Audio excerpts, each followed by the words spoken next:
incoming college students na hindi pa rin decided sa course na pupunin, may papayo ko lang ay sundin nila ang kanilang gusto. Dahil kung ang kanilang gusto ang kanilang susundin, it's a saving part on their time and money in their parents. Kasi pag hindi mo kinuha yung kurso na pagustuhan mo, hindi ka makapagtapos agad. Kasi shift ka ng course at hindi ka makatapos ng iyong pag-aaral sa tamang panahon. The level of work demand kung sakasakali na matatapos mo yung kurso para sa kinabukasan mo. Dapat na personal choice mo yung course na pinili mo. At saka, syempre, practicability.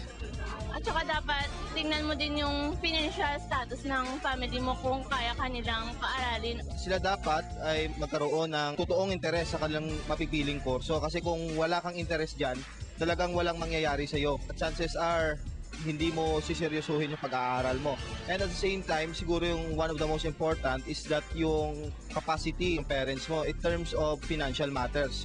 The factors that I have considered in choosing my course is only one, the assurance for a good life. Ang mga bagay na kinonsider ko sa pagpili ng kurso ay una, practicability.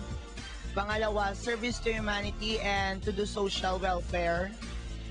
And third is self-satisfaction. Because if you were able to choose the course you want, a brighter future is ahead of you. Nakapag-decide na ba kayo? Ano ang course ang gusto nyo?